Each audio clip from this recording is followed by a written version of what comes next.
नमस्ते, मैं हूँ संजय दीक्षित और आप देख रहे हैं दी जयपुर डायलॉग्स। चैनल को सब्सक्राइब करके बेल आइकॉन दबाएं, वीडियो को लाइक करें और बाद में शेयर भी करें।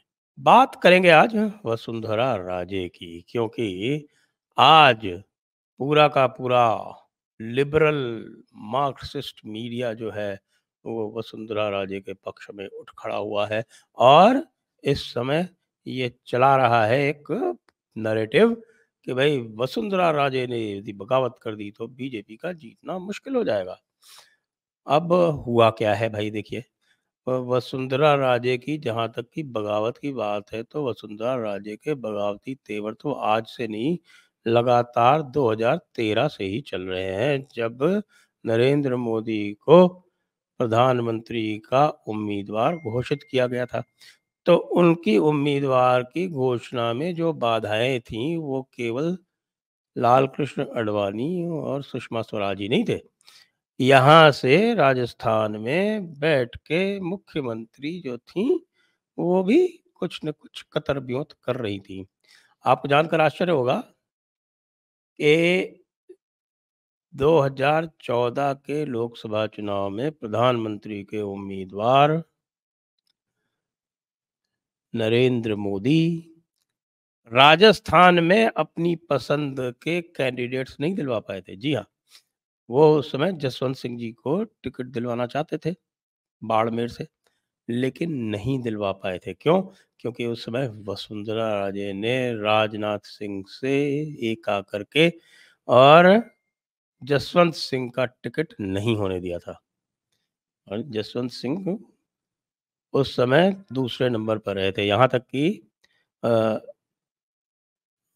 ये आपको याद हो कि ना याद हो, लेकिन नरेंद्र मोदी ने एक बार तो बाड़मेर ज़िले में बाड़मेर कॉन्स्टिट्यूएंसी में सभा करने से भी मना कर दिया था।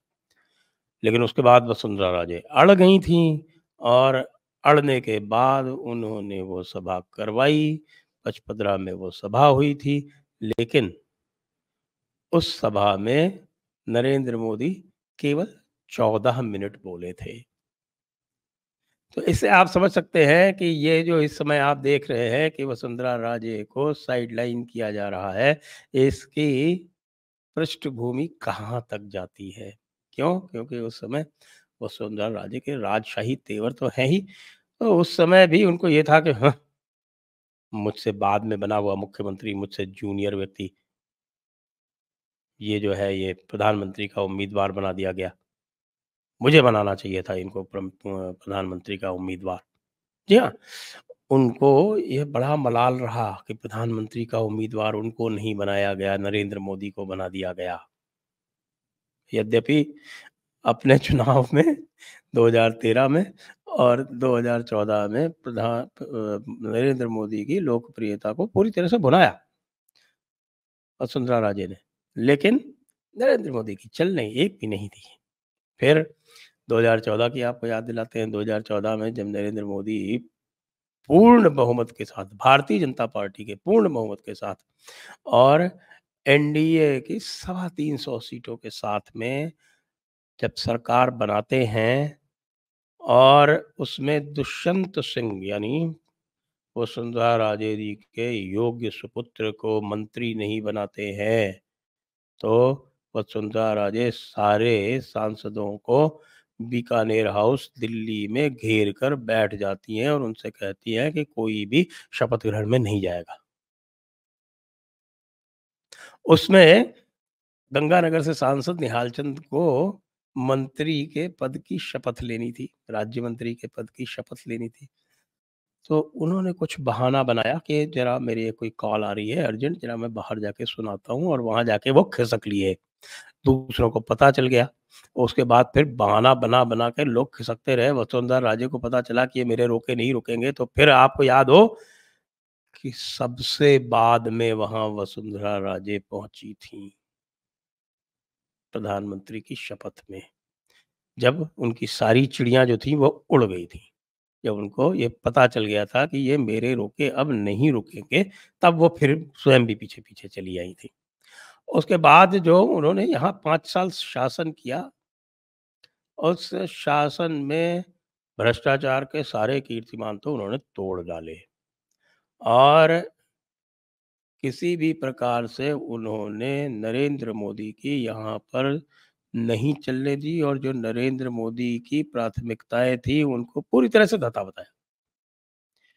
ये नरेंद्र मोदी कहे कि साहब यहाँ पर जो है वो भ्रष्टाचार मुक्त शासन होना चाहिए, यहाँ पर थोड़ा राष्ट्रवाद होना चाहिए, तब उससे महारानी साहिबा को कोई मतलब नहीं था। पूरा शासन उनका जो था, वो रजवाड़ों का शासन होता था, वो कहलाती भी महारानी साहिबा थी। या आप सीधी चीफ मिनिस्टर ऑफ़िस में चले जाते और देखिए, मैं तो जाता ही रहता था एज़ अ ब्यूरोक्रेट। तो वहाँ पर बात यही होती थी, महारानी साहिबा अब आ रही हैं, महारानी साहिबा अभी मीटिंग कर रही हैं, आप थोड़ा वेट कीजिए, महारानी साहिबा ने अभी आपको समय नहीं दिया है। आपकी मीटिंग का समय जो है महारानी साहिबा ने आगे कर दिया है। महारानी साहिबा, महारानी साहिबा, महारानी साहिबा। और यही महारानी वाले तेवर यदि कोई मीटिंग होती थी तो उसमें भी दिखाई पड़ते थे। और यही महारानी वाले तेवर जो थे उनके, वो उनके एमएलएज़ को, उनके मंत्रियों को, सबको, यानी स्थिति यह आ गई थी कि यदि किसी साधारण एमएलए को, जो मंत्री नहीं था, उसको यदि महारानी साहिबा से समय चाहिए था, तो वो 6-6 महीने तक लग जाते थे। मुझे वो भी काल याद आता है भैरव सिंह शेखावत जी का, जब कोई भी एमएलए, कोई भी मंत्री, कोई भी ब्यूरोक्रेट, कभी भी यदि भैरव सिंह शेखावत जी जयपुर में हैं, तो सायंकाल सीधे घर पे जाके अपनी पर्ची देके उनसे मिल सकता था। और ऐसा कभी भी नहीं हुआ। मैं तो उस समय सुदूर अ, ज़िले में कलेक्टर हुआ करता था और जब मैं आता था और सवेरे जब उतरता था ट्रेन से और पहुँचता था तो फ़ोन करके नाम लिखा देता था अपना। सायंकाल तक ये गारंटीड था, कभी भी ऐसा नहीं हुआ कि बुलावा नहीं आ गया हो कि आइए। और आने के बाद ऐसा भी नहीं था कि कोई फ़ॉर्मेलिटी हो रही हो, पूरा ज़िले के बारे में एक-एक ऐसी गहरी-गहरी बातें पूछते थे, तैयारी करके जाना पड़ता था कि भैरव सिंह जी पता नहीं कौन-सी बात पूछ लें। और महारानी साहिबा, हाँ, हाँ, हाँ, महारानी साहिबा को कोई लेना-देना नहीं था। बस वो तो बस घोड़े पे सवार, डाँट-डूँट, डाँट-डपाट और पूरे फिक्स करके, हाँ, ठीक है, अगर टूरिज़्म का कोई काम है, तो ये मधुलिका जी देखेंगी। और ये आपका एक्स जगह का काम है, तो ये वो वैश देखेगा, सिद्धार्थ वैश देखेगा, ये देखेगा, उनके बिल्कुल फिक्स थे लोग। हाँ, जो कोई भी काम है महारानी से करवाना है, तो यूनुस खां करेंगे। हाँ जी, यूनुस खां सबसे पावरफुल मिनिस्टर थे, महारानी साहिबा के राज में। और कल क्या हुआ कि कल जो परसों जो सूची आई, जो कल समाचार पत्रों में आई, उससे महारानी का तिलिस्म पूरी तरह से तोड़ दिया गया। क्यों? क्योंकि महारानी जी जिनका घोर विरोध कर रही थीं, उनको तो पहली सूची में टिकट मिल गया, जैसे किरोड़ीलाल मीणा। महारानी जी जिनका धुर समर्थन कर रही थीं, राजपाल सिंह शेखावत जो उनकी सरकार में अर्बन डेवलपमेंट मिनिस्टर थे, सबसे बदनाम जो डिपार्टमेंट, जी हाँ, सबसे बदनाम डिपार्टमेंट। उस डिपार्टमेंट में तो बाकायदे आपकी पर्ची चलती थी। एक विशेष व्यक्ति की पर्ची चलती थी जिसका नाम राहुल गांधी ने भी लिया हुआ था। अब आप समझ जाइए मैं किसकी बात कर रहा हूँ। डी फैक्टो चीफ मिनिस्टर कोई और ही था और डी फैक्टो चीफ मिनिस्टर भी लंदन से बैठ के सरकार चला लेता था। तो पहली जब सरकार आई थी वसुंधरा जी की, तब तो वह यहाँ स्वयं उपस्थित था। तो दूसरी सरकार में लोग लंदन जाते थे और वहां से जाके सेटलमेंट करके आते थे। हाँ, बिल्कुल, बिल्कुल, आप समझ जाइए मैं किसकी बात कर रहा हूँ। तो यूनुस खान साहब बहुत पावरफुल हो गए थे और यूनुस खान के बाद फिर जो सीएम रेजिडेंस है उसमें आदिल साहब बहुत पावरफुल थे। ये लोग जो थे ये सब पूरा सिस्टम बना हुआ था। महारानी साहिबा तो कभी-कभी प्रकट होती थी दर्शन देने के लिए। एक बार मैं बेटे के विवाह का निमंत्रण पत्र देने गया तो साहब जो स्टाइल से मैडम जो है वो मिली हैं अपनी, वो जो 13 सिविल लाइन्स जो उन्होंने अपना बना लिया। जब वो लीडर ऑफ ऑपोज़िशन बनी तो उन्होंने 13 सिविल लाइन्स बंगला अलॉट करवा के और उसको इस प्रकार से निर्मित करवाया, उसमें इस प्रकार से रद्दो-बदल करवाए जैसे कि पूरे जीवन उसी में रहेंगी। और बाद में जब दोबारा मुख्यमंत्री बनी तो जो मुख्यमंत्री का ईयरमार्क्ड बंगला है 8 सिविल लाइन्स, उसमें शिफ्ट नहीं किया।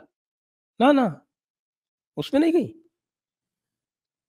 उसको तो रखा ही, रहीं उसी 13 सिविल लाइन्स में, क्योंकि 13 सिविल लाइन्स में जो सुविधाएँ उन्होंने पूरी बनवाई थीं, वो 8 सिविल लाइन्स में उपलब्ध नहीं थीं।